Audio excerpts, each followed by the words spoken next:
The television show about Ted Lasso, the college football coach from Kansas who suddenly finds himself coaching a sport he doesn't understand, the other football or soccer here in the U.S., in a country he's never even visited, England, has taken the world by storm the past few years. It became Apple TV's most popular show ever by a long shot. And his unique approach to coaching and life has won the hearts of both sports and non-sports fans everywhere. Today, you'll get the very unique opportunity to tap into the wisdom of Coach Lasso in an episode that would not have been possible even just a year ago. Welcome to the Catalyst 360 podcast. I'm your host, Dr. Brad Cooper of Catalyst Coaching 360. Many of you probably know me as Susanna's husband, and today's guest is Coach Ted Lasso. But of course, Coach Lasso is a fictional character, so we had to get a little creative. I spent a few hours interacting with a high-level AI system asking how Coach Lasso would answer a variety of questions related to health, wellness, and life. Initially, I approached this project as a fun little change of pace for you as our listeners, but was stunned by the outcome. The answers didn't simply sound like Coach Lasso in terms of language and phrases.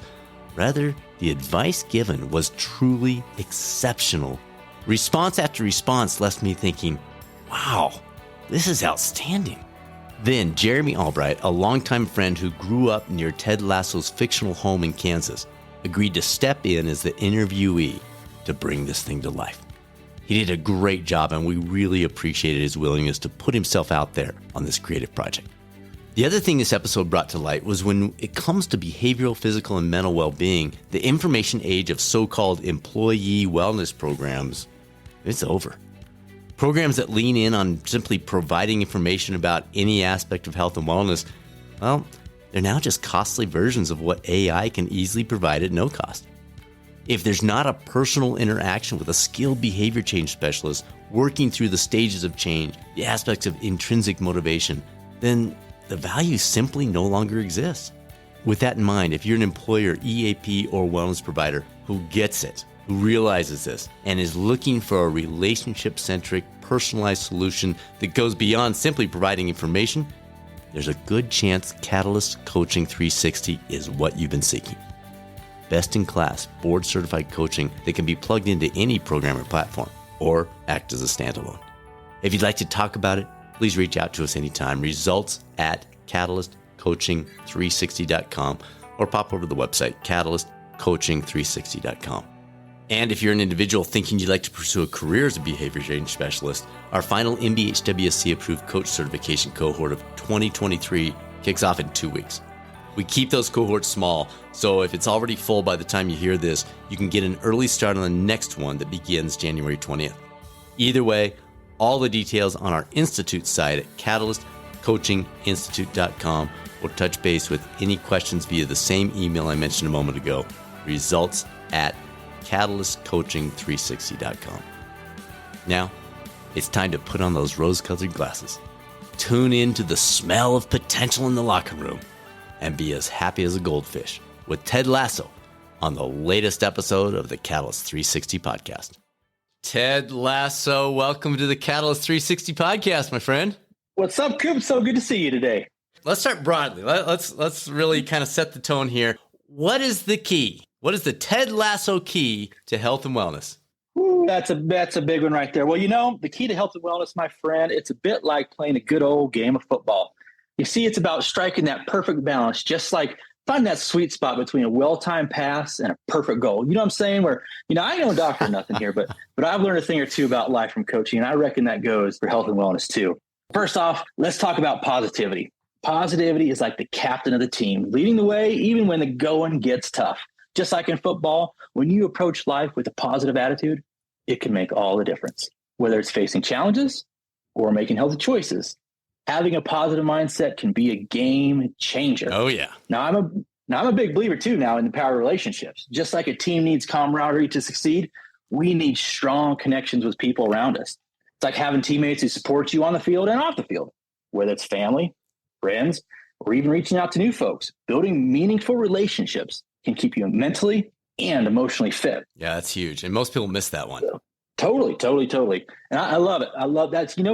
I got a saying, coaching, it's not coaching football here, I'm coaching people who play football. And that's the same thing with our relationships. We got to coach each other. You know what I'm saying? Hey, and let's not forget about exercise too. Now I'm not saying you need to run marathons. Now, Coop, I know you've run a marathon or two in your day. Done a couple. Staying active, one or two maybe, but staying active is crucial as a goalkeeper making a crucial save. Finding something you enjoy, whether it's a jog in the park, a dance class, or a game of pickup soccer. That's where I'd go. But movement isn't just about physical health. It's a way to keep your spirits high too. Yeah. Well said. Well said. And let's not overlook the importance of eating. Like where I'm on the road all the time, we eat like junk. You know what I'm saying? But it's just like fueling your body before a match. You got to choose nutritious foods that provide the energy and the vitality you need to tackle whatever life throws your way.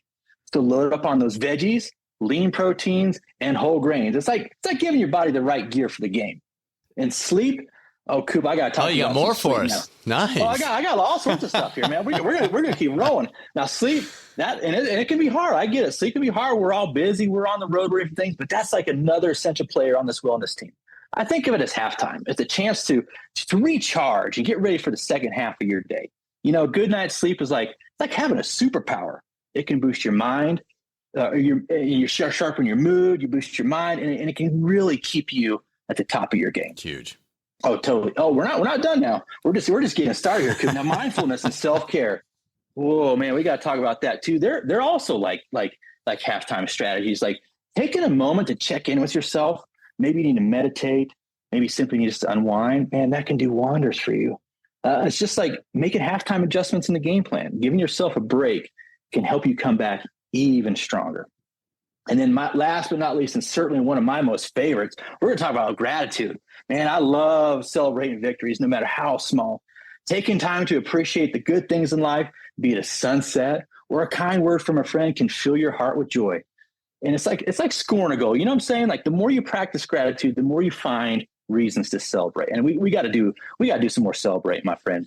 You know, that's just a couple things, a couple keys to health and wellness there. It's a bit like coaching a winning team. It's about balance, positivity, relationships, exercise, good nutrition, sleep, mindfulness, and gratitude.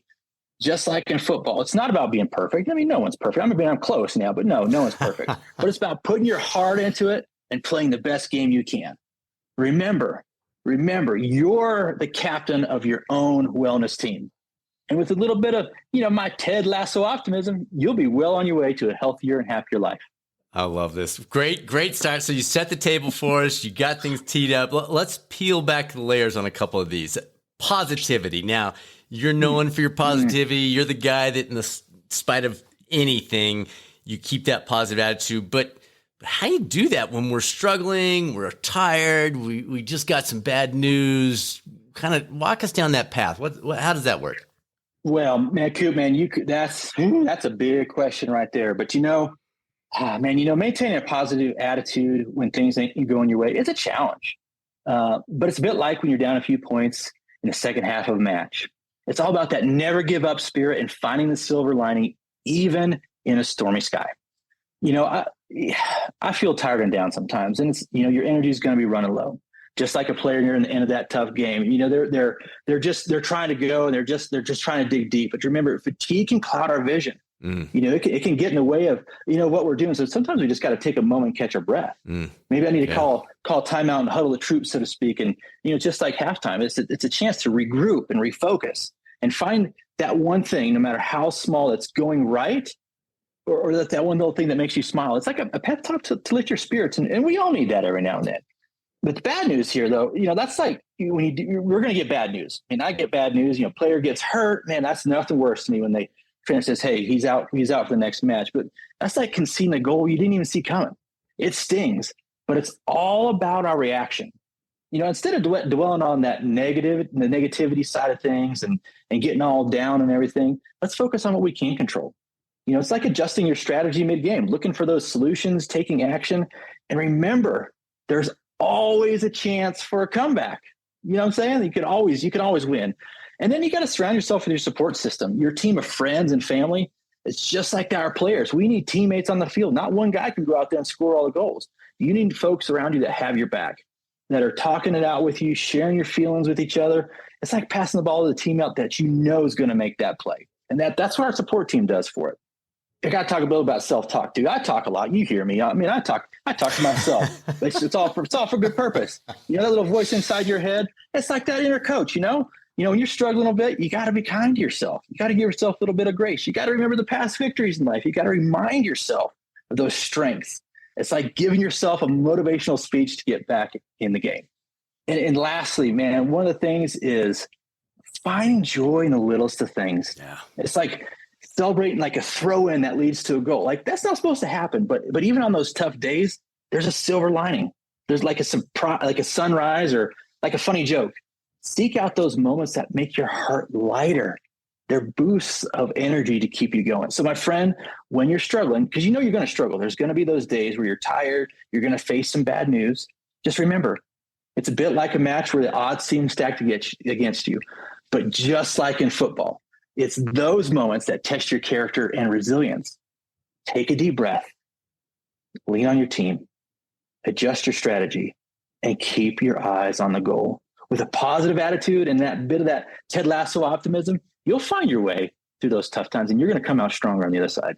Coach, this is so good. So when you mentioned that finding joy, we had just talked about that a couple months ago of whether it's volunteer work, your job, your exercise, whatever it is, it's so easy to fall into that martyr syndrome.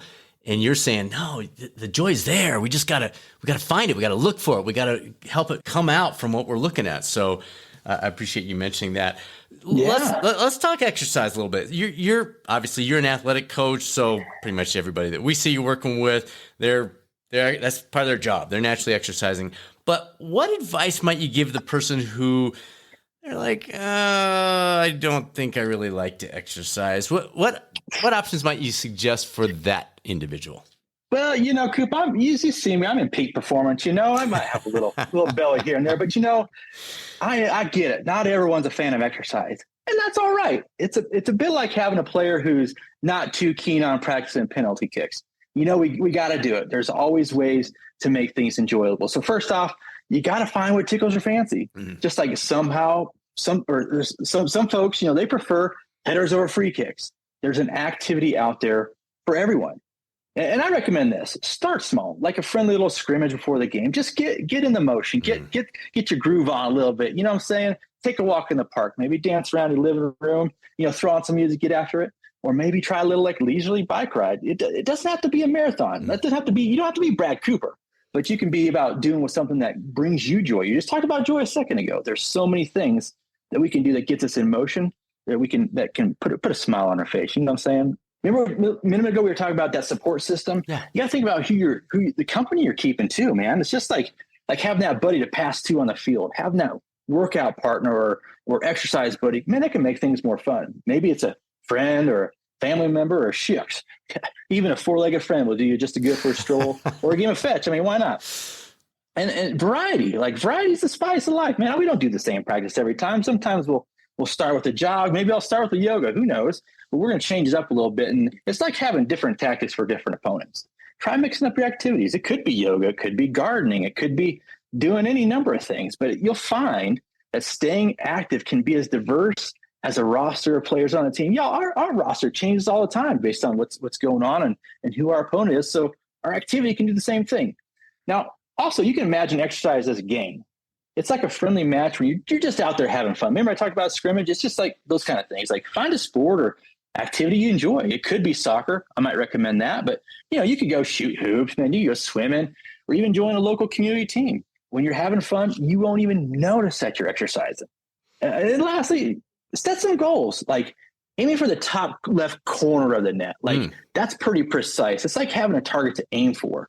And whether it's a certain distance or maybe it's trying a new activity or just staying active for a set amount of time, having a goals can give your exercise routine a bit of purpose and excitement. I love that, man. So my friend, if you're not a fan of exercise, don't fret. Not all of us are, but it's about finding that right approach that works for you. Just like a coach tailors his strategies for different players. I got to work with each of my players a little bit differently. I got to find out what makes them tick.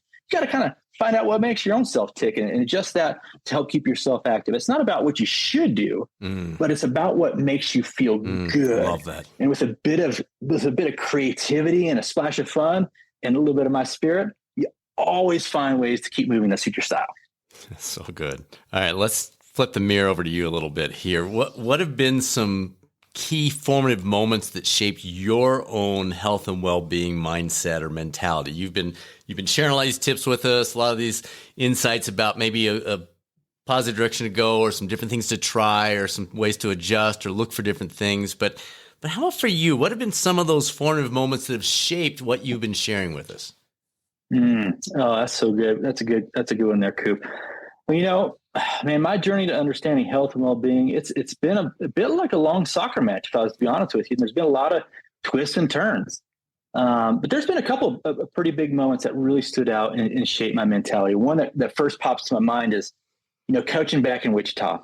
I had this player, Johnny, and he had all the talent in the world. He could have been anything, but he was really struggling mentally.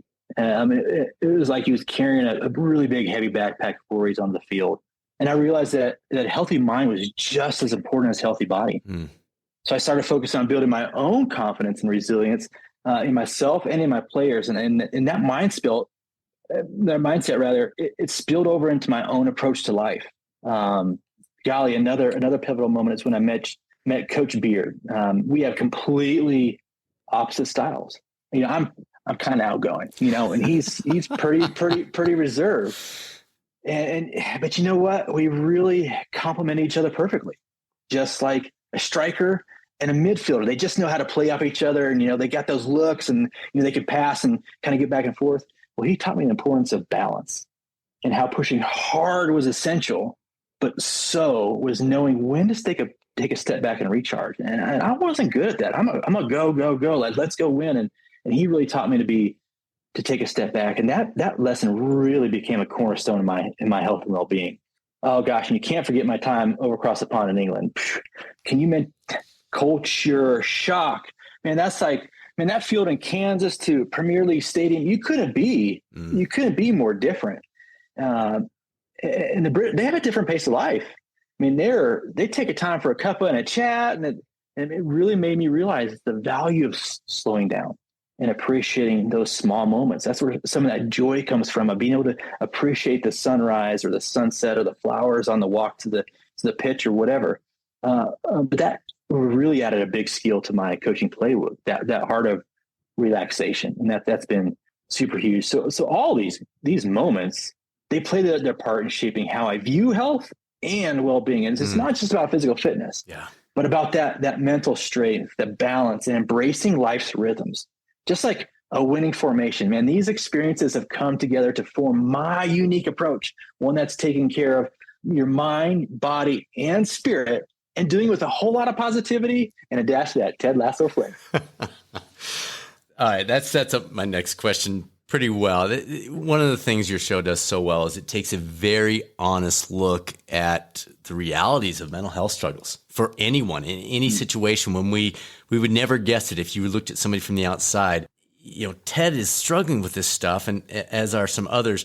What advice would you have for those who might realize they could maybe use a little help in this area, but no, it's a sign of weakness, or it's something I should be able to handle on my own? I saw some data recently.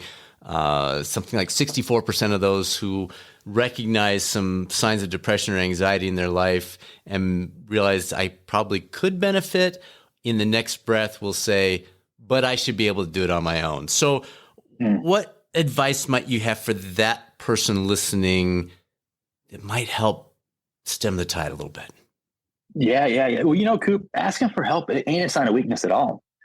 In fact, I look at it like it's substituting a bit of a player. When you're feeling wore out, sometimes you got to raise your hand and say, Coach, man, I need a break. And even the best players need a breather every now and then. And taking care of your mental health, it's no different. Yeah. So first off, it takes real strength to recognize when you might need a little support. Just like when I call a timeout to strategize, that I need help. Like I need to have an assistant coach, and there are different sets of eyes. And sometimes seeking help shows that I'm actually taking control of the game. I'm not going to let it control me and my team, but we're going to figure it out together. And it's about acknowledging that we all face tough moments, and there's no shame in getting a teammate, whether that's a friend or a family member or professional, to lend a hand.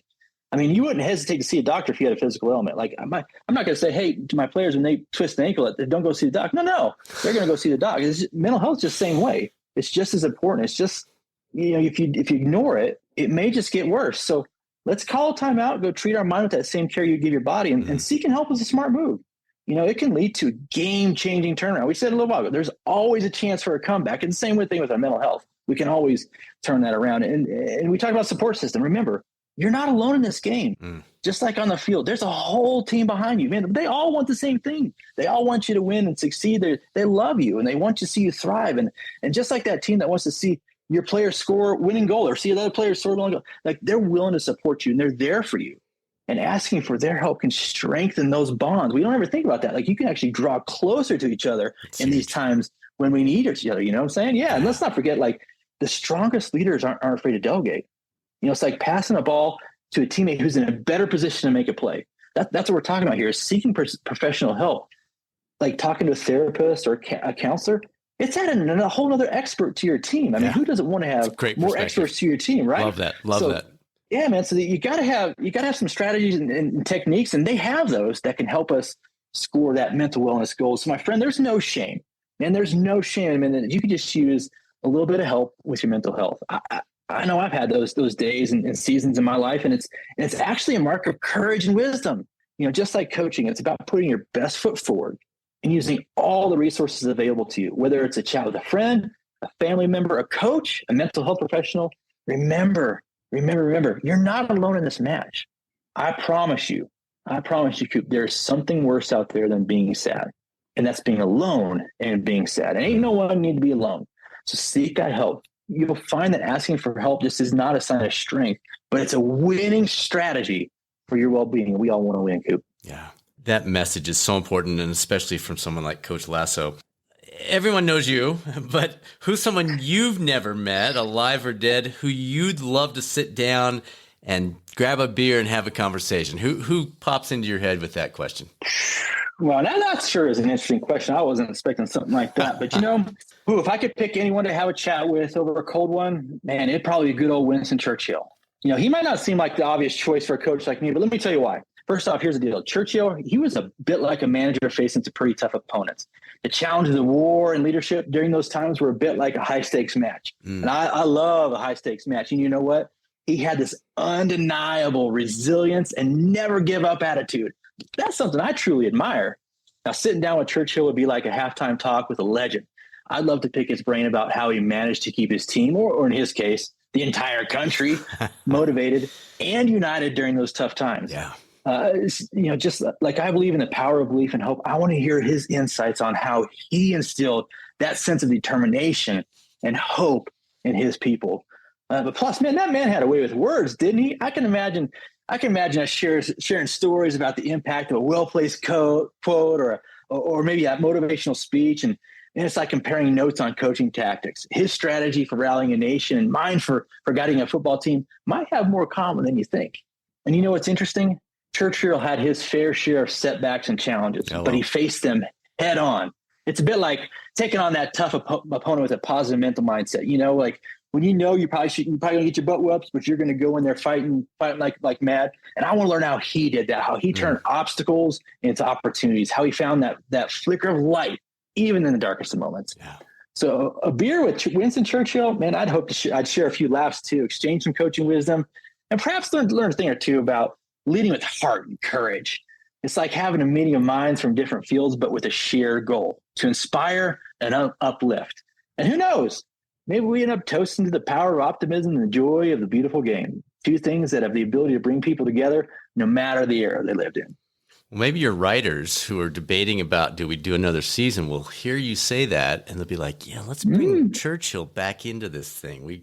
You might have nailed something there, Coach. That could be kind of interesting there now. All right. So one of our guiding principles here on the Catalyst 360 podcast is this idea of curiosity. That scene when it's probably one of my favorite all-time scenes when you stun the cocky, narcissistic Rupert Murdoch in that game of darts and he thinks he's got you whooped. Oh, man, I have told so many people and tried to help relive that for them and have them look up the video, and it's just so good. Can you help kind of relive that scene for us a little bit? Oh, absolutely. That was a good one right there. That was some fun. Man, that moment, it always brings a smile to my face every time I think about it, man. You see, that scene captures a lot of what I believe in, the power of curiosity and that underdog spirit. It's like stepping on the pitch with a plan and a whole lot of heart. And so picture this. We're in the pub. Rupert walks in. He's all confident and smug, just like he said. And it's a bit like facing that team that's always been a step ahead.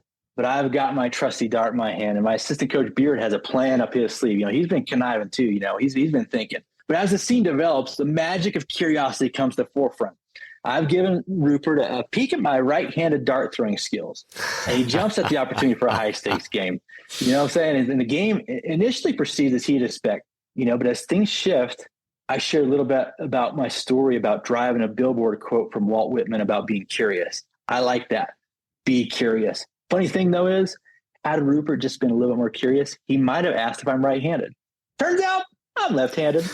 So he placed his bet on a completely different horse. He might tell you what, he could have asked me if I played a lot of darts, but I would have said, yes, sir. Every Sunday afternoon at the sports bar with my father from age 10 to age 16 until he passed away. Yeah. And then to hit a bullseye and win that game. That was good. That scene, it's not just about darts though, Coop. It's about taking on challenges with an open mind, embracing curiosity, and believing in the power of the underdog. It's like showing that with a little creativity and a whole lot of heart, you can turn the tide in your favor, And so reliving that scene for me, it's a lot like reliving a moment of triumph. It's not just the darts on the board, but in life, it's a reminder that being curious, being adaptable, and never underestimating yourself can lead to some truly remarkable victories. Just like in football, the game of life often rewards those who approach it, get this, with a mix of strategy, spirit, and a dash of Ted Lasso optimism.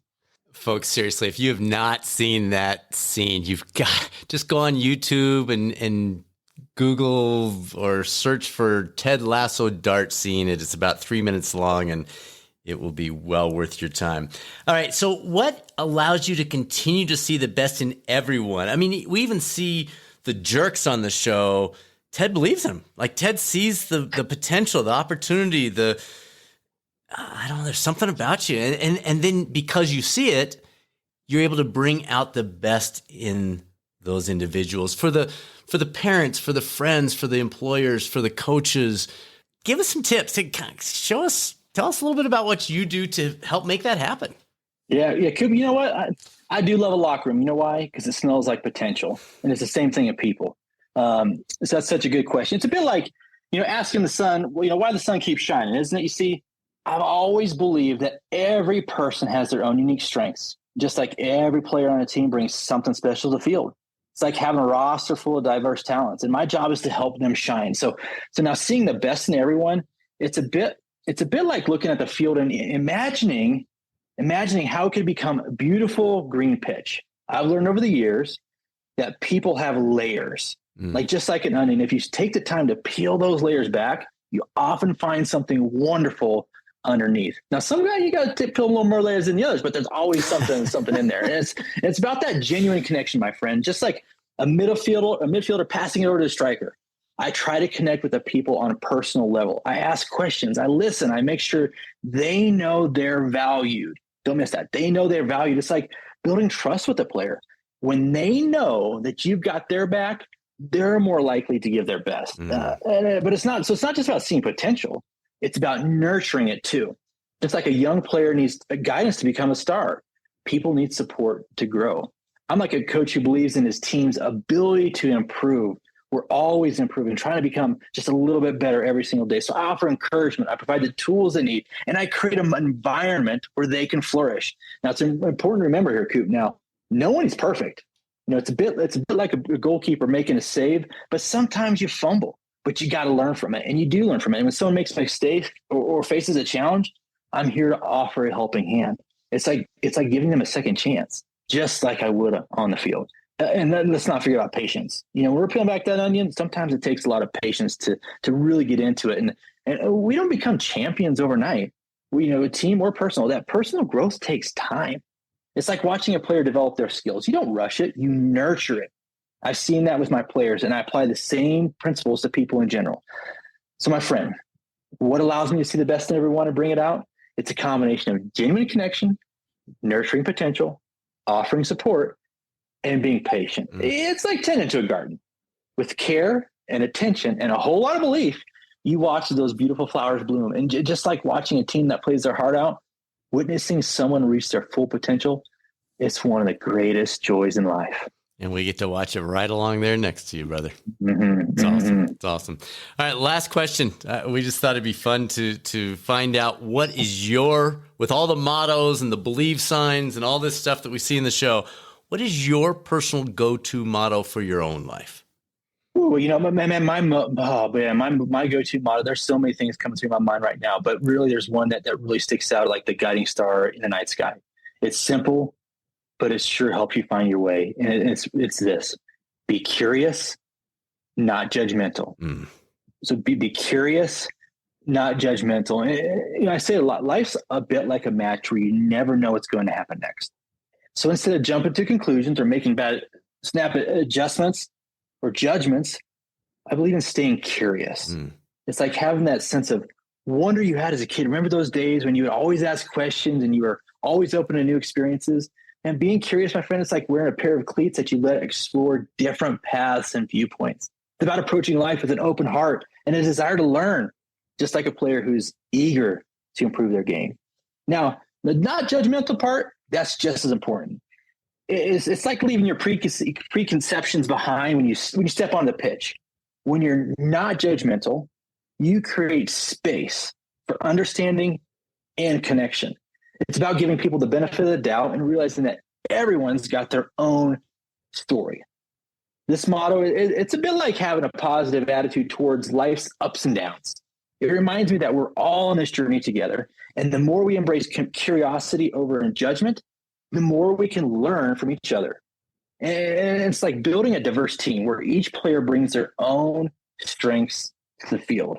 And it's a beautiful thing when all that starts to work together. So whether I'm coaching or interacting with my team or just going about my day, and being curious and not judgmental, it's a bit like my North Star. It guides me to approach situations with an open mind, to see the beauty in diversity, and to foster a sense of unity and understanding. And just like in football, where the change in tactics can lead to victory, this motto can lead to a richer, more fulfilling life for both me and those around me. Coach, what a joy. Thank you so much for doing this. Really appreciate it. It was awesome having you. You bet you could. Anytime now, you need to come out here. We're going to play a little soccer together. Or as you might like to call it now, football. We need to play some football. How fun was that? Thanks again to Jeremy Albright for his willingness to play along with us on this special episode as the AI version of everyone's favorite coach, Ted Lasso. Thank you for making the Catalyst 360 podcast a part of your week. Next week, we have another what we've called Coffee with Coop teed up with a special bonus edition Susanna thought of. And we're getting ever closer to our big 300th episode special guest. So stay tuned for that announcement. If you have any questions about behavioral, physical, or mental well-being coaching for your organization, or you'd like to personally pursue a career as a nationally board certified coach, please reach out anytime to set up some time to discuss. Results at catalystcoaching360.com. And now it's time to be a catalyst. This is Catalyst Coaching 360's Dr. Brad Cooper. Make it a great rest of your week, and I'll speak with you soon on the next episode of the Catalyst 360 podcast, or maybe over on the YouTube coaching channel.